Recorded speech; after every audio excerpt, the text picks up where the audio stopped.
El gran yo soy.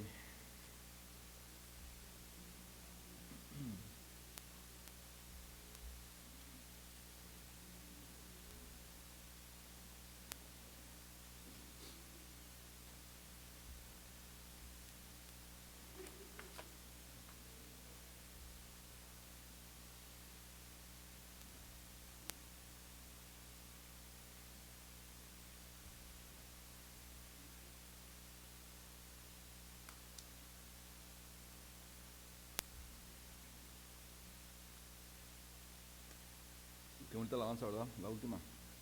Ya no mucho tiempo que no la escuchaba. El gran yo soy. Bueno, vamos a continuar. Quedan, ¿cuántas semanas para Navidad? Dos, ¿no? 2 semanas. 2 semanas. ¿Quién anda en las tiendas comprando y haciendo? Hay un gentío trafical y un desorden. Y un desorden.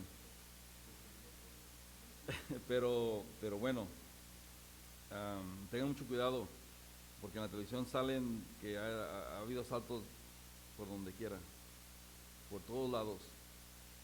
Y hoy en la mañana veníamos hablando con los muchachos y les digo, primero quieren quitarle los fondos a la policía, a los que están sirviendo, cuidando la población. Después dejan salir a todos los presos que supuestamente no son con delitos grandes, pero son gente que ha estado constantemente entrando y saliendo de la cárcel. ¿Y cómo quieren que no haya lo que está ocurriendo? Pero bueno, hay que simplemente pues cuidarnos, hermanos, a cuidar por los de nosotros y pedir la protección del Señor, que nos guarde y que nos guarde, nos dé sabiduría, porque si el Señor no lo permite, no va a pasar nada. Amén. Bueno, vamos a venir delante del Señor, vamos a continuar. Hoy este es un estudio de nada más 2 versículos, pero son 2 versículos profundos porque implica mucho lo que va a estar ocurriendo. Entonces vamos a venir delante del Señor, vamos a darle gracias y sobre todo que abra nuestro entendimiento para poder entender lo que la palabra nos dice esta mañana. Señor, venimos delante de ti dándote gracias, Señor, y ese agradecimiento que constantemente, Señor, estamos dándote gracias, Señor, porque es nuestra actitud, es nuestro sentir, Señor, de estar agradecidos por lo que haces en nuestras vidas a diario, Señor. Constantemente, Señor, nos estás, primero que nada, cuidando, protegiendo de todo lo que ocurre afuera de los elementos, Señor. También nos estás fortaleciendo, Señor, en momentos que estamos debilitados, Señor. Nos estás dando lo necesario para vivir, Señor. Provees todo lo que necesitamos, Señor, y te damos gracias por eso, Señor. Te pedimos, Señor, que continúes haciendo la obra en cada uno de nosotros, cada uno de los que está escuchando este mensaje, Señor. Y sobre todo, Señor, te pedimos que nos hables esta mañana. Que nos hables, tú conoces nuestra necesidad, tú conoces exactamente en dónde estamos, y te pedimos que nos hables, Señor. Te damos gracias y te lo pedimos en el nombre de Jesús. Amén. Bueno, esta es una segunda parte de una serie de estudios que se llama El Anuncio Triunfal. Esta es parte 2 y el título del mensaje es La destrucción de Israel y Jerusalén. Y vamos a estar leyendo nada más los versículos 1 y 2 del capítulo 11. Como introducción, Juan ha estado escribiendo para que nosotros veamos y aprendamos, hermanos, y nos demos cuenta lo que va a suceder cuando Él abra el séptimo sello. Recuerden, todavía no se abre el séptimo sello, pero al abrir ese sello, básicamente vienen esas trompetas que estamos en la sexta y todavía no se abre. Ahora, aquí lo grande de todo esto es que estos primeros versículos de este capítulo son como que hace una pausa también y como que estamos fuera ya de lo que estaba ocurriendo, de lo que va ocurriendo, pero ahorita estamos en la mitad de lo que es la tribulación. Pero es algo bien increíble porque aquí como que nos hacemos a un lado y continuamos viendo lo que está ocurriendo, y cronológicamente se puede decir que ya no estamos aquí viendo lo que está pasando, pero a la vez sabemos que estamos ahorita en medio de la tribulación. Ahora, este es un mensaje del librito. Se recuerda que en los versículos últimos del capítulo 10 estuvimos viendo el mensaje de este librito, que se lo tenía que comer. ¿Recuerdan? Que se tenía que comer la palabra. Y esto es parte de lo que era ese librito. Vamos a leer el capítulo 11 de Apocalipsis, versículo 1 y 2. Dice: entonces me fue dada una caña semejante a una vara de medir, y se me dijo: levántate y mide el templo de Dios y el altar, y los que adoran en él. Pero el patio que está fuera del templo, déjalo aparte, no lo midas, porque ha sido entregado a los gentiles, y ellos hollarán la ciudad santa 42 meses. Aquí vamos a estar viendo la destrucción de Israel. Aquí está apuntando, o nos está dirigiendo, o nos está enfocando a la destrucción y la reconstrucción del templo de Jerusalén.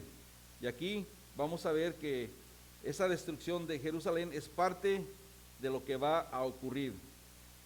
Y esto está relacionado, hermanos, con las profecías de nuestro Señor Jesucristo y las escrituras sobre los últimos tiempos y todo lo que tiene que ver con el anticristo. Y aquí está abarcando la salvación de Israel y también el reinado que vendrá.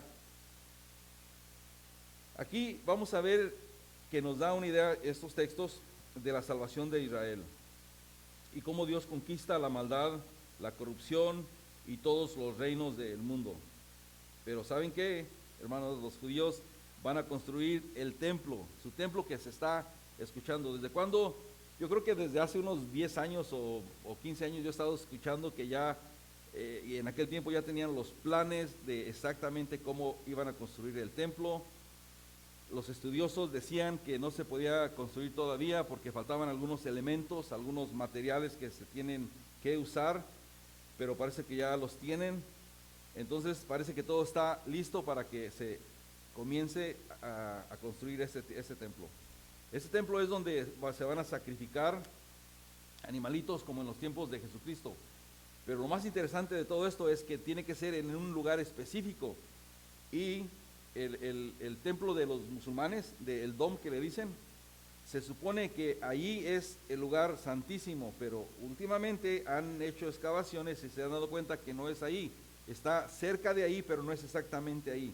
Lo que quiere decir que se puede ya construir a la par, al lado, sin tocar ¿cómo se dice? El mosque, ¿qué? El domo, el domo de los musulmanes. Imagínense ustedes si Israel o los judíos como Estado Israel dijera que va a tener que tumbar eso porque ahí es donde ellos van a hacer el templo, porque ahí es donde van a adorar al Dios verdadero. Esto fuera una guerra que todos los países se enfrentarían y hubiera un desorden. Por eso ni lo mencionan, ni se menciona que van a construir el templo. Los únicos que sabemos que van a construir el templo son los judíos y nosotros que estamos estudiando la palabra y que sabemos que eso viene. Pero ahí de ahí más la gente común no sabe lo que va a estar ocurriendo ni lo que está ocurriendo, ni saben cuál es el pleito, por decirlo de esa manera, o cuál es el problema con Israel y con los judíos y con los musulmanes y por qué hay pleito. O sea, no saben nada de eso. Pero lo que sí se van a empezar o vamos a empezar a escuchar es que ya se va a comenzar a hacer un templo, a construir. Ya tienen una vez más todos los elementos y ya saben exactamente en dónde va a ser el lugar santísimo, el lugar donde tiene que ser. Han hecho una vez más estudios, entonces está listo. Pero van a construir este templo durante la primera mitad de la tribulación. ¿Ya estamos en la tribulación? Todavía no estamos. Lo que quiere decir que vamos a ser arrebatados antes de la tribulación. Entonces ya cuando no estemos aquí es cuando van a empezar a escuchar que el templo que ya se va a construir, que tienen los planos y va a venir este anticristo que se va a manifestar y es el que va a hacer una paz y va a ser, yo creo que la única manera que se va a poder construir un templo ahí al lado, a la par de los musulmanes, porque el anticristo quiere que todos vivan en paz, que no haya pleitos, que vivan todos como que no pasa nada, pero en realidad sabemos que eso no va a ser posible. Ahora, aquí vamos a ver algo bien interesante, hermanos, que ya después que el templo, recuerden, ya no estamos aquí, ya estamos allá a la mitad de por decirlo, bueno, vamos a suponer que está la tribulación, comienzan, ya no estamos aquí. Los primeros 3 años hay paz, es tranquilidad. Este gran líder supo cómo traer a todo el mundo en paz, en tranquilidad, ya no hay pleitos, ya no hay guerras, ya los cristianos no estamos aquí. Se van a dar cuenta que el problema éramos nosotros, que éramos muy religiosos, que la palabra y esto, todos van a vivir como ellos quieren, pero después, y ahí es donde se comienza el templo. Comienzan a hacer el templo porque ya todo está bien, y ahí, después de la mitad del templo, es donde ya se ve el anticristo, que ya ahí vamos a comenzar del capítulo del 3 en adelante, y vamos a ver todo lo que va a estar ocurriendo. Pero para hablar lo que es el templo, cuando Jesús se lleva a la iglesia, que es el rapto, de ahí comienzan los 7 años. Y estos 7 años, me gustaría que todos pasemos para leer juntos en Daniel, capítulo 9, versículo 27. Por cierto, ahí está en la aplicación también, pueden ir siguiéndolo ahí. Y dice, y por otra semana confirmará el pacto con muchos, hablando del anticristo, que va a venir, y aquí una semana se está refiriendo pues a los 7 años de la tribulación. Y dice que va a confirmar un pacto con muchos. Y dice que la mitad de la semana hará cesar el sacrificio de las ofrendas. Y después con la muchedumbre y las abominaciones vendrá el desolador, hasta que venga la consumación. Y lo que está determinado se derrame sobre el desolador. Aquí es un cuadro básicamente del anticristo.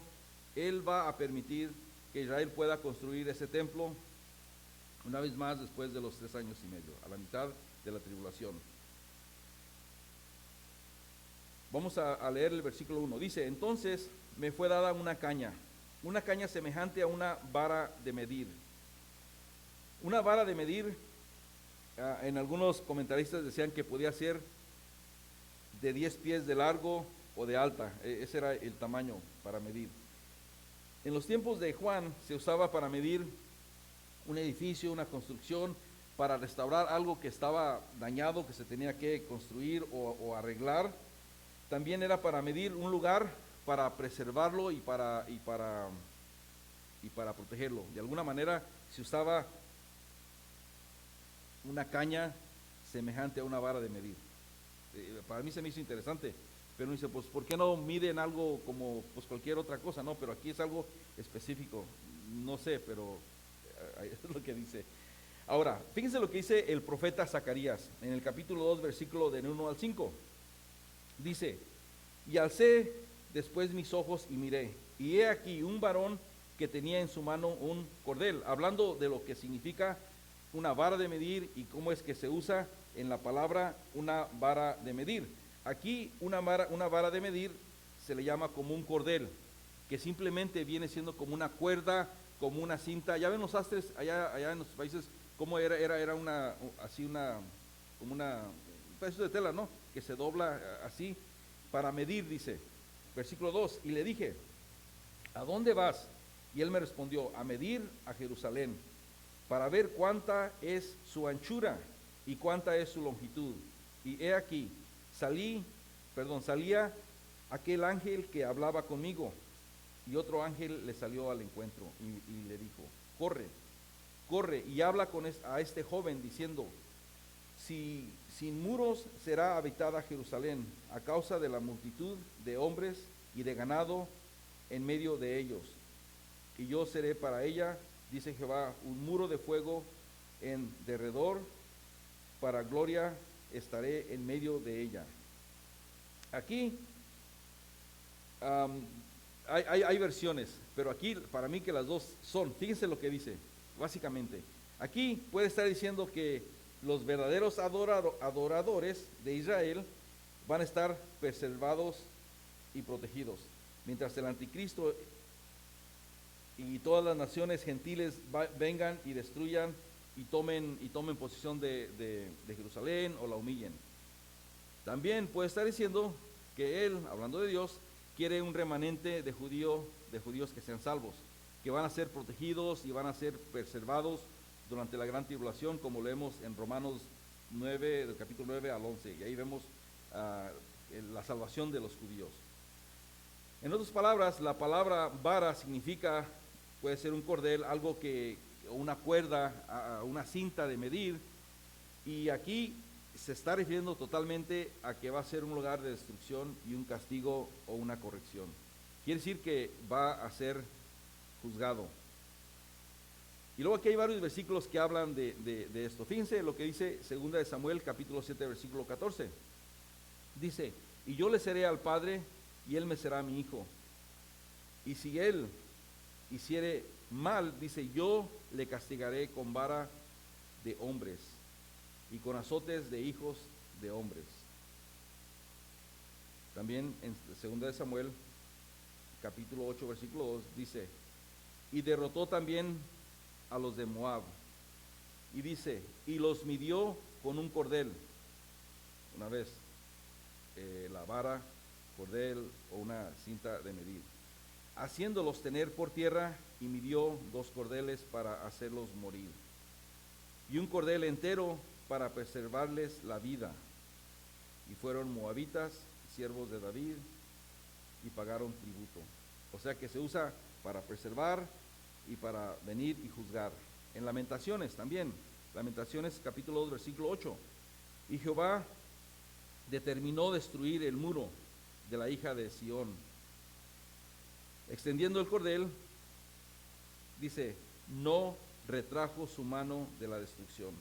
Hizo pues que se lamentara el antemuro, y el muro fueron desolados juntamente.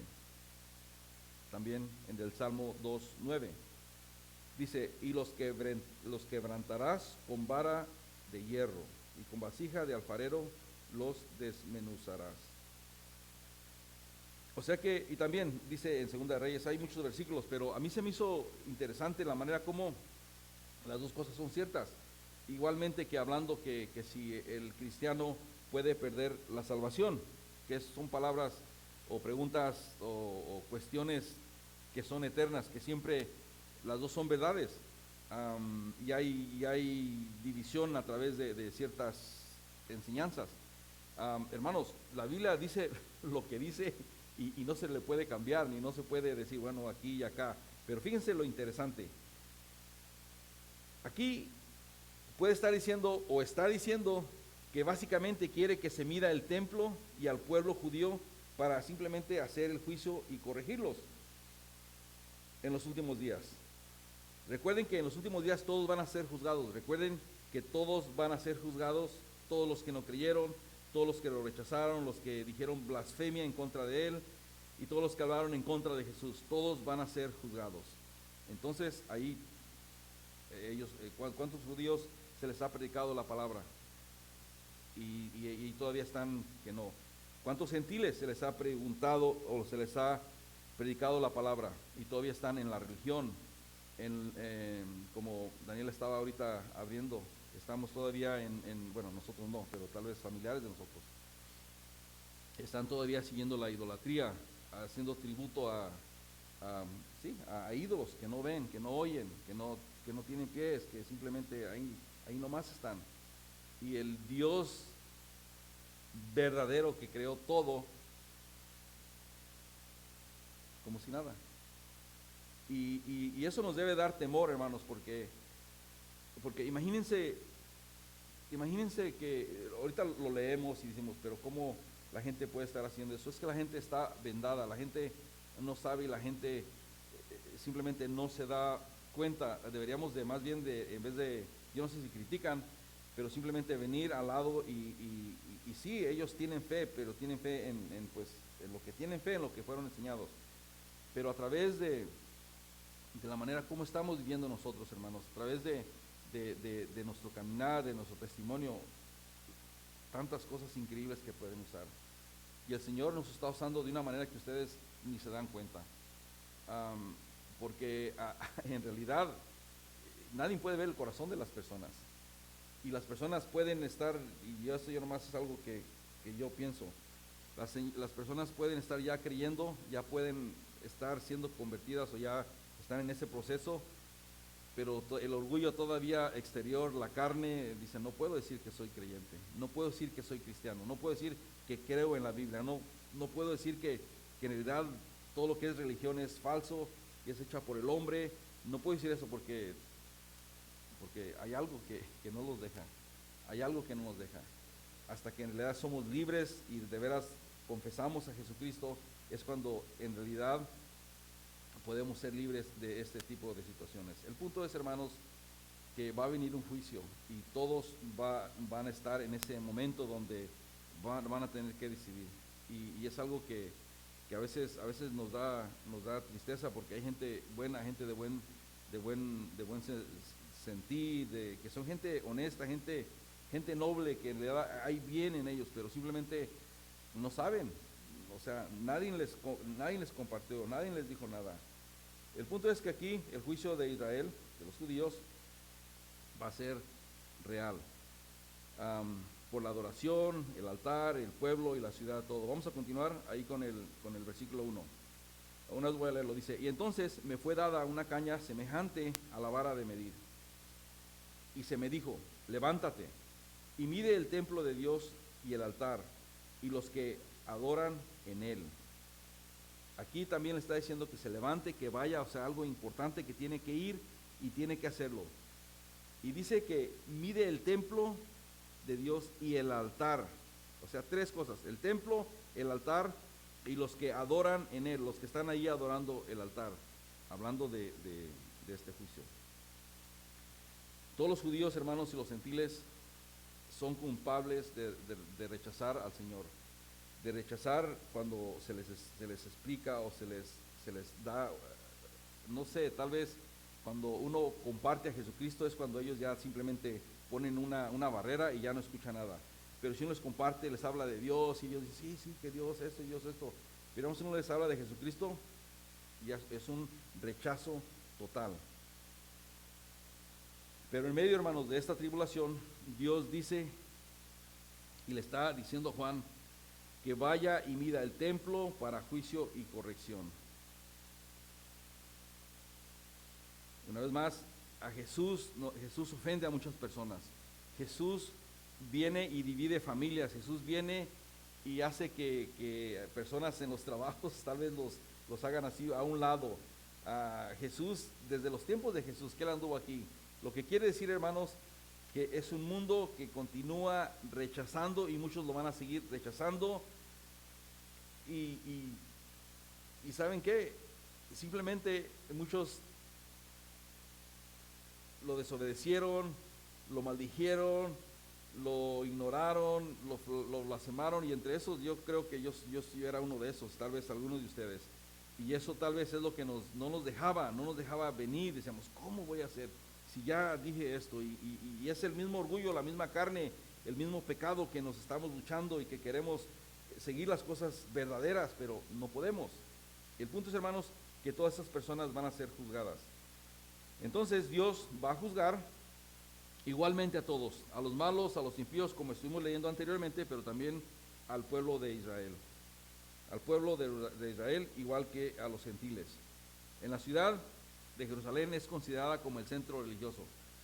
Yo no sé si ustedes ven a veces noticias que hablan de Israel y lo hablan de una manera negativa, como que ahí siempre pasan problemas porque son los judíos que vienen y quieren sacar a este grupo de pobres musulmanes que ellos nomás quieren vivir tranquilos, y o sea que pintan a Israel como una imagen negativa.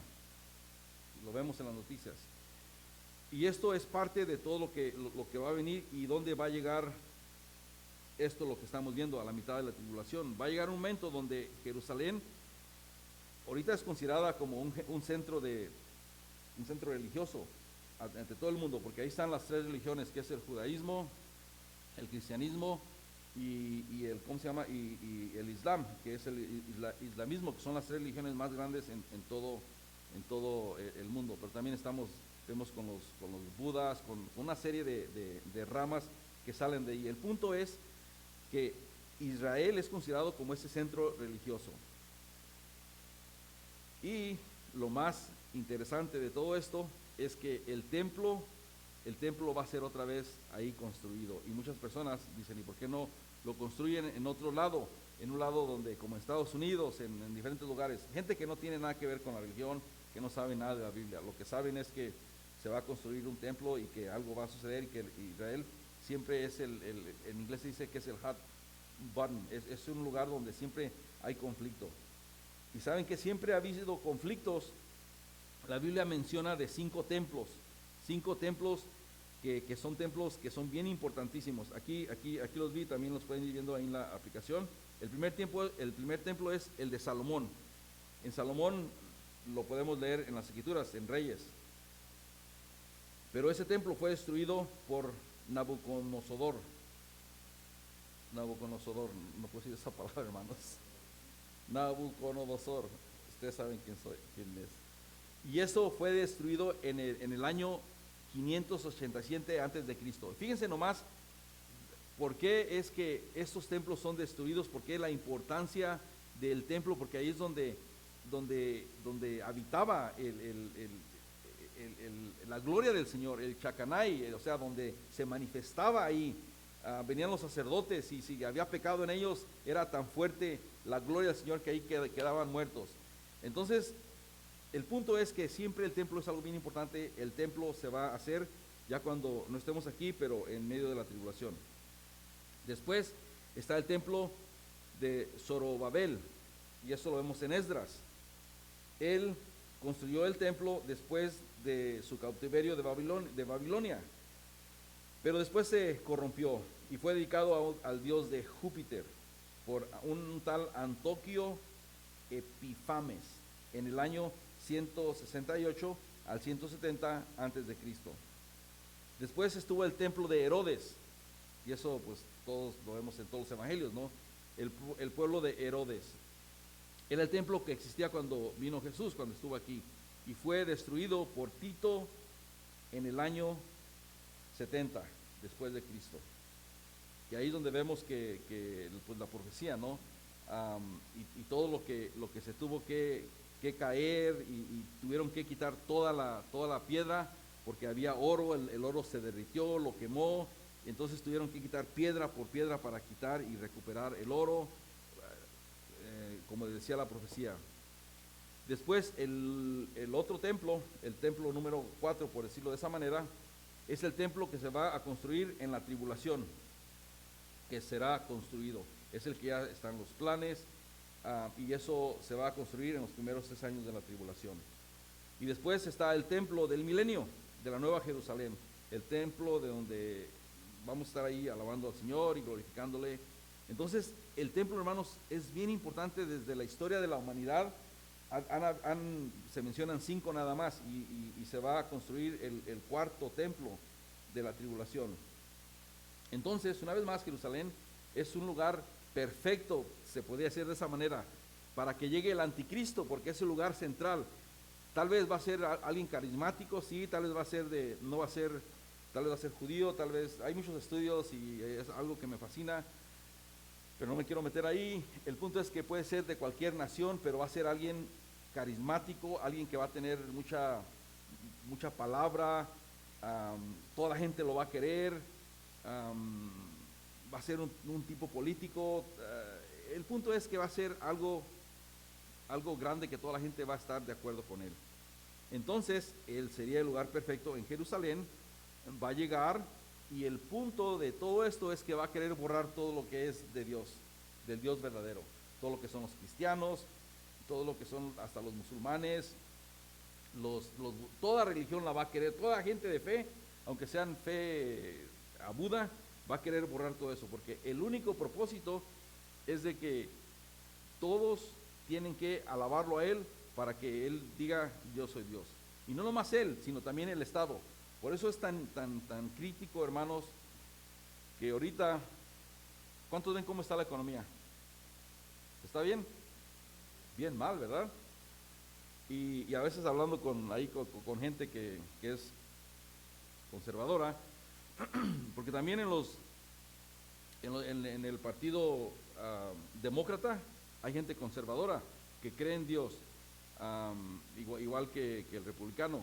El punto es con valores, ¿no? Valores bíblicos. El punto es que como que todo el mundo es una tendencia mundial, que quieren que el Estado, que los gobiernos se encarguen de la gente, que sí trabajen, pero van a recibir si es cierto sueldo, van a tener todos seguro médico, o sea, que todo sea tipo comunista, como lo conocemos. Entonces, el propósito sería de que este carismático es tan inteligente, que supo cómo terminar con las guerras, supo cómo terminar con seguros médicos de todo el mundo, con todo lo que es de salud, todo lo que es epidemias, todo lo que es pandemias, todo lo que se está viendo. Él va a tener la solución, y es la manera que la gente va a empezar a seguirlo a él, porque va a ser carismático, va a ser político, no va a tener nada de religión, sino él va a hacer hasta milagros, no sé. El punto es que va a ser alguien muy querido. Entonces vemos en las escrituras que dice que el anticristo simplemente va a entrar caminando así al templo, y va a exigir que todo el mundo lo alabe, porque él fue el que llegó y cambió todo. Él fue el que salvó, por decirlo de esa manera, el mundo entero, porque el mundo estaba en un declive, y es lo que quieren hacer. Quieren que el mundo sea, no tiene sentido, hermanos, que le quiten el presupuesto a la policía, a la gente que sí, hay, como se dice en inglés, hay manzanas podridas en todos los lugares, ¿no? Venía diciendo mis hermanos, hay cristianos que pueden ser cristianos, o dicen que son cristianos, pero no son cristianos verdaderos. O sea que en todos los lugares hay buenos y hay malos, de todas las razas. O sea, ni siquiera el ser humano sin Cristo es malo por general.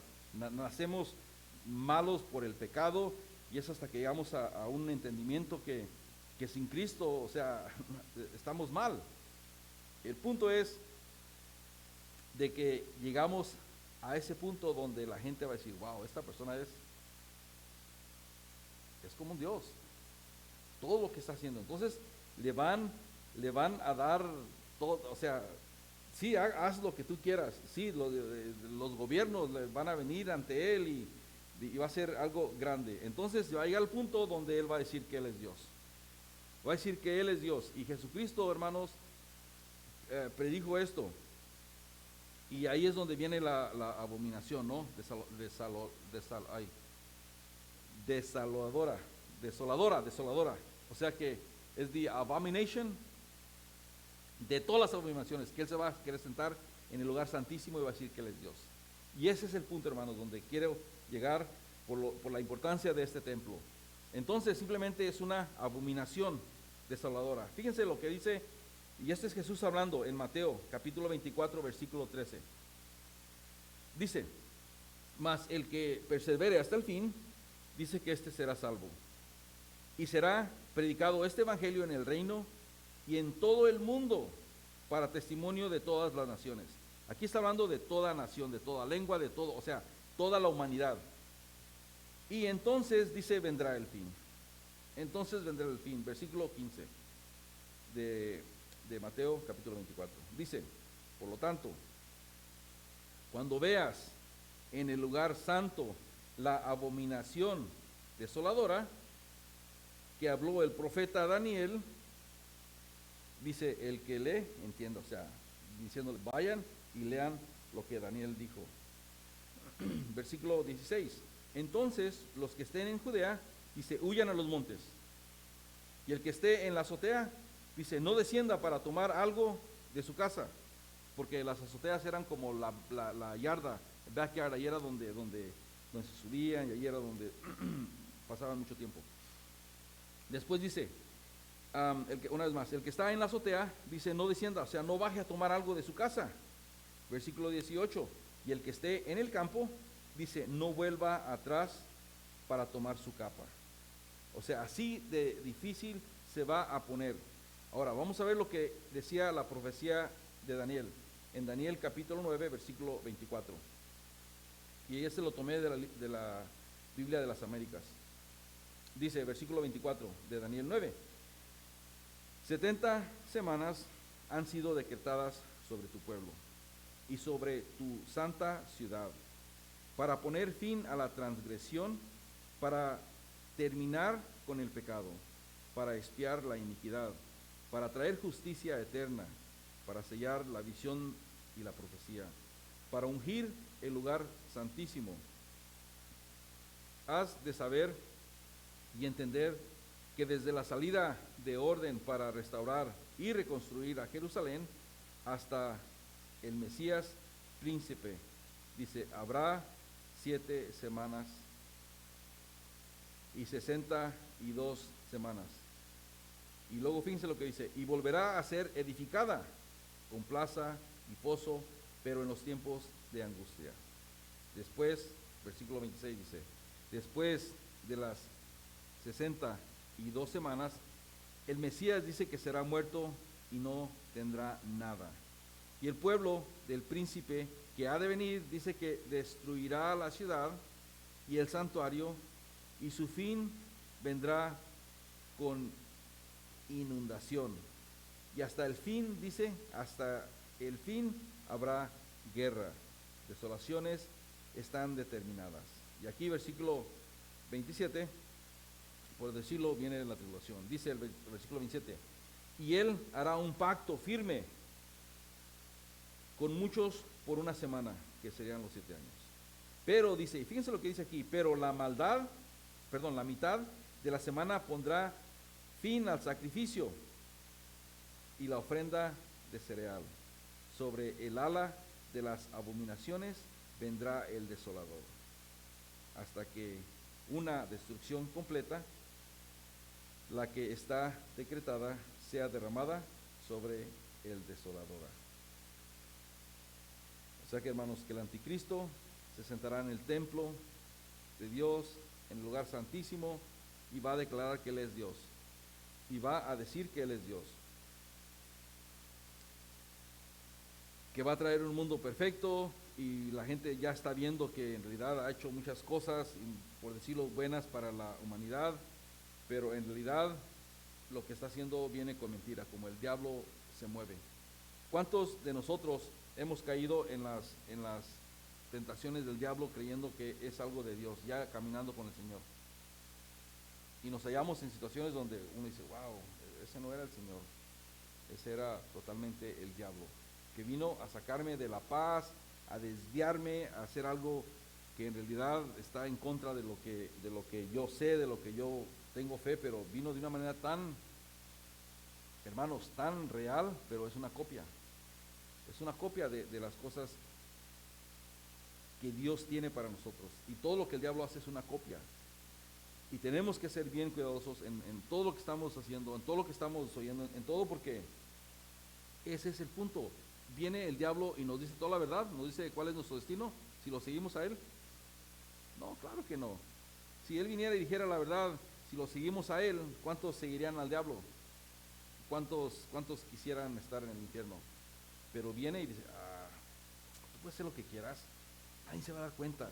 Eso de Jesucristo es una historia, es una leyenda, no le hagas caso. Y vienen cosas que uno a veces, y yo digo gente que ya está caminando en la fe, llegan a un punto donde se cuestionan cosas y dicen, ¿será que esto? Y palabritas que entran aquí, y por acá otra cosita, y por acá, y al final uno dice, y la Biblia habla de esto, dice que son flechas, como flechas de fuego que vienen en Romanos, y dice que vienen y están aquí, y luego de aquí bajan aquí. Por eso es tan importante que dice que tenemos que renovar nuestro entendimiento, tenemos que constantemente, hermanos, estar leyendo la palabra, porque en realidad el punto es de que el diablo va a pintar un mundo perfecto. Pues no va a haber un mundo perfecto, porque el hombre es perfecto, no somos perfectos. No va a haber ningún hombre que pueda venir íntegro y decir, soy santo, hago estos milagros, hago todo esto, síganme a mí porque yo soy el mero, el Dios, y soy el rey. Por cierto, ¿ya saben que murió el rey? Vicente Fernández, el que cantaba.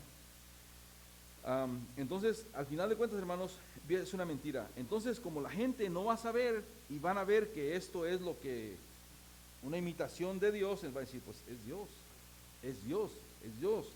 Y ahí está el problema. Fíjense lo que dice en Tesalonicenses, segunda de Tesalonicenses, capítulo 2, versículo 3. Dice, nadie los engañe. Dice, nadie os engañe en ninguna manera, porque no vendrá sin que antes venga la apostasía. Todos sabemos qué es la apostasía. La apostasía es negar la fe, alejarse de la fe, simplemente enfriarse, decir, eso no fue para mí, no, es que ahí no, y simplemente la gente se aleja de Dios. Y dice, o sea, primero viene la apostasía, o sea, la gente se aleja de las cosas de Dios, y después dice que se va a manifestar el hombre de pecado, el hijo de perdición, el cual se opone y se levanta en contra de todo lo que llama a Dios o es objeto de culto, tanto que se sienta en el templo de Dios como Dios. Aquí está. Va a llegar y se va a sentar en el templo como si él fuera Dios. Y luego dice que se va a hacer pasar ¿por quién? Por Dios, hermanos. Y ahí está el punto. Ahí está donde toda la gente que se ha alejado de Dios, toda la gente que no conoce la palabra, toda la gente que dice que es cristiano, que es creyente y cree en Dios, y va a venir todo eso y va a decir, wow, esto es de Dios. Y son cosas que, ¿recuerdan ustedes cuando salió E.T.? ¿Quién se enamoró de E.T.? Bueno, no se hayan enamorado de E.T. pues, pero vieron a E.T. y dijeron, wow, qué bonito, mira, ay, E.T., y como nos dio ternura y todo eso, ¿no? No sé, a mí yo me quedé fascinado de esa película. Pero fíjense, antes de E.T., en la época de antes, suponemos de los 60, de los 50, hasta que salió E.T., en los 80 salió E.T., en los 60, 70, 50, todo lo que era marciano, todo lo que era fuera de este mundo, ¿qué era? Era asustón, ¿no? Ay, que vienen los marcianos, ay, que vienen, y se veían que venían y que ay, que nos querían matar y que venían a querer matar. Pues desde los 80 se cambió esa versión. Ahora E.T. es, wow, tiernito, inocente, y mira qué curiosito, y la niña ahí como lo quiere. Y de ahí se comenzó otra manera de ver a los extraterrestres, a los marcianos.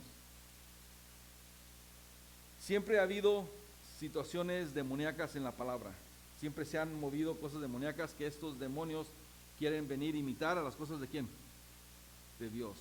Pues ahorita, recuerdan hace unos cuantos meses atrás, o un año, no recuerdo cuánto, pero dijeron que hay cosas secretas que el gobierno tiene que van a hacer públicas. Y lo que van a hacer público, lo que ya se está viendo, que parece que sí hay extraterrestres, que hay ¿cómo se dice? Naves espaciales, spaceships, y que los han seguido y todo eso. Bueno, lo están haciendo, pero vamos a llegar a un punto donde va a haber algún tipo de contacto y van a decir, hey, estos vienen a ayudarnos. Y es lo que mucha gente cree, que ellos vienen en otra dimensión, que empezaron a venir desde que Estados Unidos hizo la prueba de la bomba atómica y que quieren salvar a la humanidad, que por favor, los mismos gobiernos hacen la bomba atómica. Es una industria, todo lo que es eso de guerras, y eso toda una industria, o sea, pero que vienen a ayudar para que Estados Unidos y Rusia no se acaben, no se maten, y las guerras son creadas por la gente, las 10 familias que maneja todo el mundo, porque ellos son los dueños de las armas y ellos tienen todo el control de todo. Todo esto para decirles de que lo que estamos viviendo es algo donde, hermanos, no tenemos control de muchas cosas. El control que tenemos es ser libres de pecado, es venir a nuestro Señor Jesucristo y simplemente entrar, llegar y decirle, Señor, perdóname, soy pecador, te necesito, porque es la única esperanza que tenemos, porque todo lo que nos va llevando a cierto lugar, y lo único que estamos anhelando es que venga por nosotros y nos lleve. Ahora, vamos a regresar al estudio. Toda persona, hermanos, que no llegue a Dios a través de Jesucristo, está llegando tal vez a una entidad demoníaca que no es Dios, porque la Biblia dice que vamos a llegar a Jesucristo por medio de Jesucristo. Jesucristo es el que vino a morir por nuestros pecados para que a través de su sangre seamos cubiertos del pecado, para que a través de lo que Él hizo podamos tener comunión con el Padre. Si se quita eso, hermanos, pueden decir, es que yo creo en Dios, es que yo creo, sí, yo creo en Dios del universo, yo creo en Jehová, yo creo en el que Él creó todo esto. Sí, eso puede ser cierto, pero si no creen en Jesucristo, pueden estar creyendo en un extraterrestre, porque es la manera que Dios lo diseñó. Él envió a su Hijo unigénito, como José abrió, para que todo aquel que en Él crea, ¿qué va a suceder? Si yo pongo mi fe en Jesucristo, no me pierda y tenga ¿qué? Y tenga vida eterna.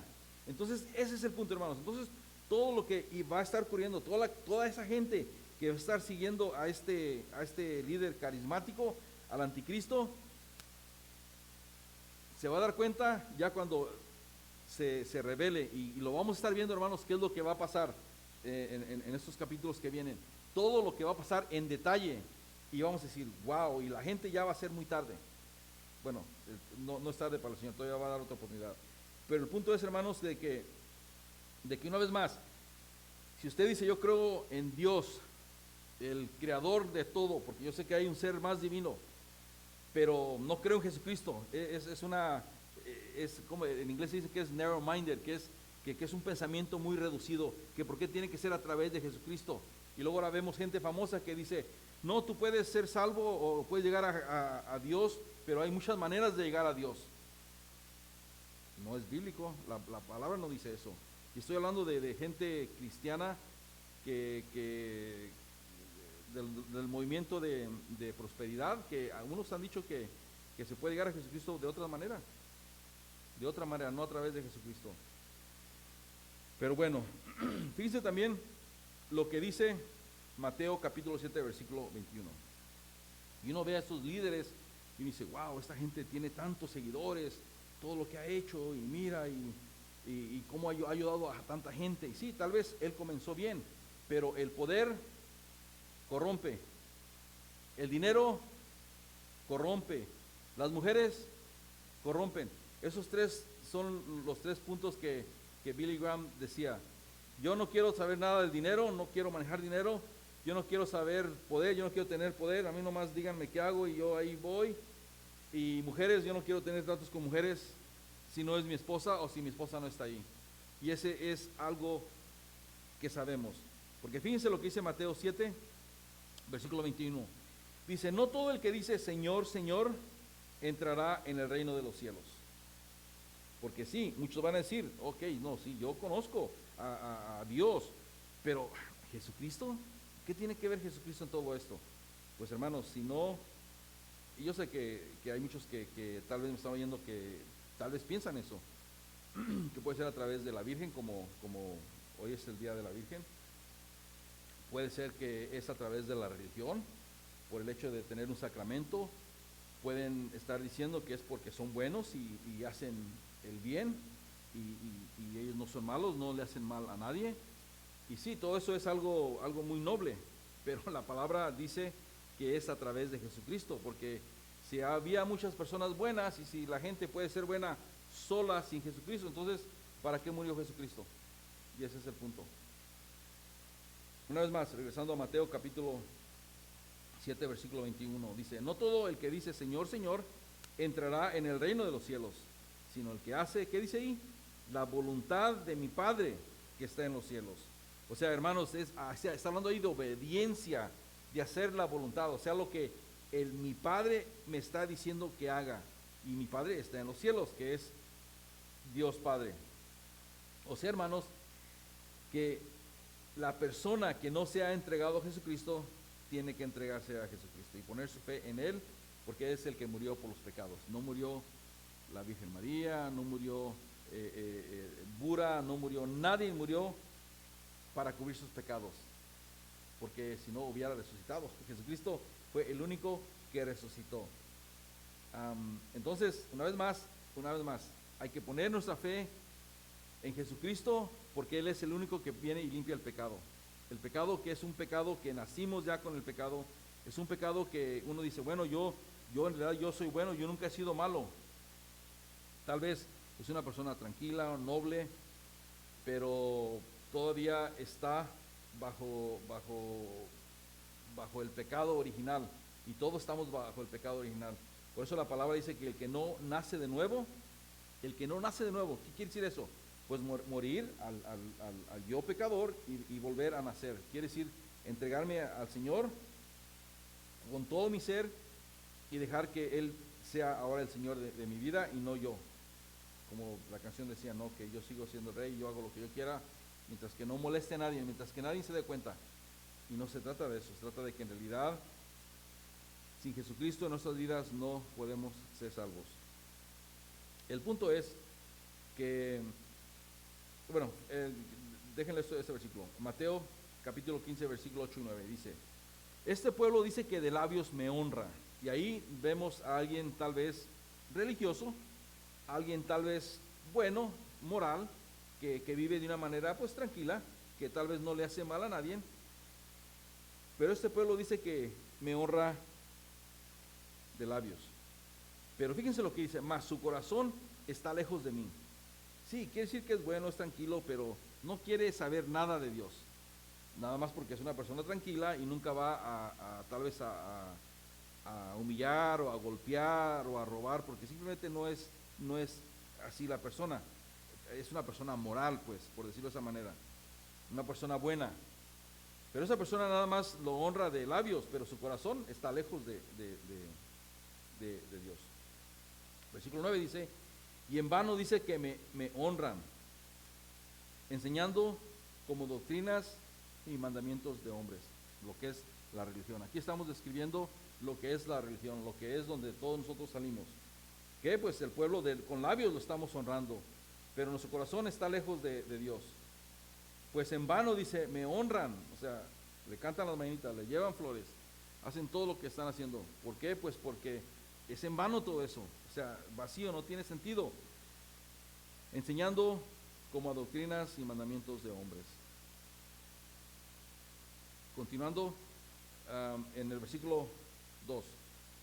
Aquí vemos la gran destrucción de Jerusalén, y fíjense que aquí vamos a ver el patio, que está diferentes tipos, y se me olvidó traer para enseñar tal vez para la próxima semana, lo que es el templo donde se hacen los sacrificios, los atrios y el patio y todo lo que está ahí. Pero bueno, versículo 2 dice, y el patio que está fuera del templo, dice, déjalo aparte y no lo midas, porque ha sido entregado a los gentiles. Ahora, este patio de los gentiles y la ciudad de Jerusalén, hermano, dice que serán juzgados porque ya estaban bajo el anticristo.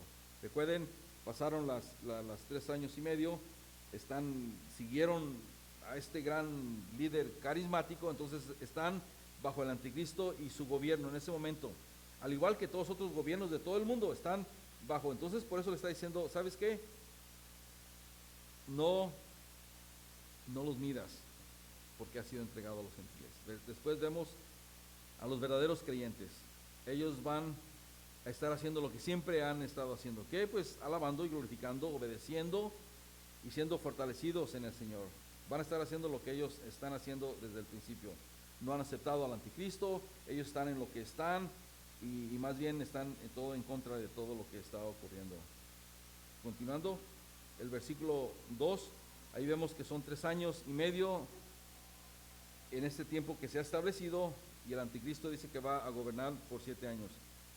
Dice, y ellos hollarán, o sea que esa palabra quiere decir pisotear, no le van a dar respeto, simplemente van a pisotear todo lo que es sagrado a la ciudad 42 meses. Aquí hablando de 42 meses, en realidad son 3 años y medio, y que se ha establecido para que el anticristo y sus terribles persecuciones y todo lo que va a venir ante todo el mundo va a ser. Por eso son 3 años y medio de paz, de tranquilidad, y todo está bien, todo está corriendo bien, pero después se va a manifestar el mero, por decirlo, el gran mentiroso de todas las mentiras, el anticristo que va a decir que él es Dios. Y de ahí comienza el dolor y la pena. Entonces, este será ese momento, ¿no? En que Jerusalén será oprimido, como lo vemos, bueno, más bien vamos a ver, bueno, lo estamos viendo ahorita, pero lo vamos a ver más en el capítulo 11, continuando con los otros versículos. Vamos a ver también a los dos testigos que van a dar testimonio a Israel y a todo el mundo. Y también vamos a ver a la mujer en el desierto, que es preservada, y lo vamos a ver en el capítulo 12. Y también se le va a permitir a la bestia blasfemar a Dios. Ahí también en el capítulo 13. Y ya para terminar, hermanos, quiero terminar con en este versículo. Básicamente, ya como para resumir todo esto, hermanos, en los días finales el anticristo van a ser tiempos difíciles. Fíjense lo que dice en esta profecía. En Mateo lo podemos ver, en Mateo capítulo 24, versículo 29 en adelante. Dice, versículo 29 de Mateo 24. Y este es el fin, hermanos. Dice, e inmediatamente, dice, después de la tribulación de aquellos días, el sol se oscurecerá y la luna no dará su resplandor, y las estrellas caerán del cielo, y las potencias de los cielos serán conmovidas. Hablando de potencias, imagínense, potencias de los cielos serán conmovidas. Versículo 13, entonces aparecerá la señal del Hijo del Hombre en el cielo, y entonces levantarán todas las tribus de la tierra, y verán al Hijo del Hombre viniendo sobre las nubes y el cielo, con poder y gran gloria, y enviará a sus ángeles con gran voz de trompeta, y juntarán a sus escogidos, y de los cuatro vientos, desde un extremo del cielo hasta el otro. Y de la higuera aprended la palabra, dice, cuando su rama esté tierna y brotan las hojas, sabes que el verano está cerca. Así también vosotros, dice, cuando veas todas estas cosas, conoced, o sea, dense cuenta que está cerca, a las puertas. Versículo 34. De cierto os digo que no pasará esta generación hasta que todo esto acontezca, y el cielo y la tierra pasarán. O sea, todo esto, hermanos, se va a terminar. Dice que los cimientos de la tierra se van a desparramar, o sea, todo se va a terminar. Pero fíjense lo interesante, pero ¿qué dice ahí? Dice, mis palabras, ¿qué dice? No pasarán. La palabra del Señor es para siempre, hermanos. No es algo que uno dice, bueno, es que por ahí. No, hermanos, la palabra es para siempre. Si estamos leyendo la palabra, si nos lo estamos comiendo, vamos a ser parte de lo que es la palabra. Vamos a vivir y no vamos a poder, o sea, una vez más, dejen regreso. Recuerden que la vez pasada estaba diciendo el ángel, cómete este librito, cómete la palabra. Y hay un dicho que somos lo que comemos, ¿no? Comemos comida chafa, junk food, chafa, me salió, junk food, vamos a estar mal de salud. Pero si comemos comida saludable, vamos a estar saludables, ¿no? Ahora, es lo mismo con la palabra de Dios. ¿Estamos comiendo la palabra de Dios? ¿O nada más lo estamos leyendo porque estamos leyendo y pasa aquí y sale acá y no la procesamos y no la masticamos y no nos nutre porque nomás lo estamos haciendo porque lo tenemos que hacer? Pero si estamos comiendo la palabra de Dios, hermanos, entonces sabemos que sus palabras no van a pasar, simplemente se van a quedar en nosotros, nos va a cambiar, nos va a revolucionar, nos va a hacer vivir de una manera totalmente diferente. Porque si no, hermanos, las palabras van a pasar. Sí, está hablando aquí que su palabra es eterna, pero ¿y qué nosotros? ¿Y qué nosotros? Nomás estamos nomás ahí pasándola y las palabras pasan aquí y salen acá. No, tenemos que se queden. Después dice versículo 23, dice, pero el día y la hora nadie sabe, ni aun los ángeles de los cielos, sino que mi Padre, o sea, es el único que sabe. Más como en los días de Noé, así será la venida del Hijo de Hombre. Porque como en los días de antes del diluvio estaban comiendo y bebiendo, se estaban haciendo party, estaban viendo de una manera loca, como ahorita lo podemos ver tal vez, dice, casándose y hallando en casamiento, hasta que el día de Noé entró en el arca. Versículo 39, y no entendieron hasta que vino el diluvio. Hasta ese tiempo entendieron y dijeron, wow, era cierto todo lo que este loco de Noé decía. Y dice que se los llevó a todos. Así será también la venida del Hijo del Hombre. Amén. Hermanos, hay que meditar, hay que continuar.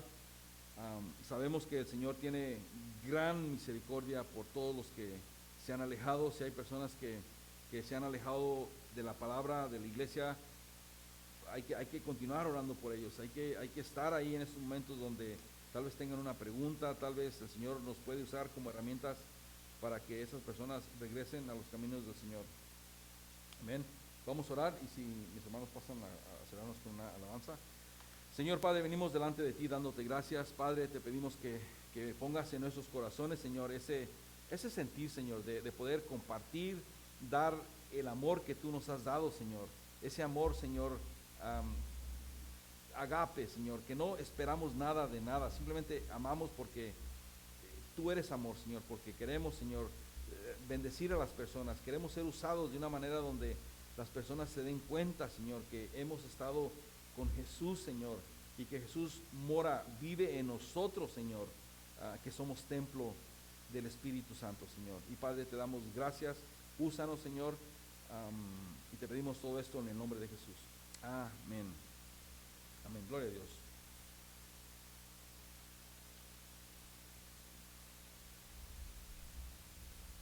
Si se quieren poner de pie, hermanos, y vamos a terminar con este canto. Esta es la única razón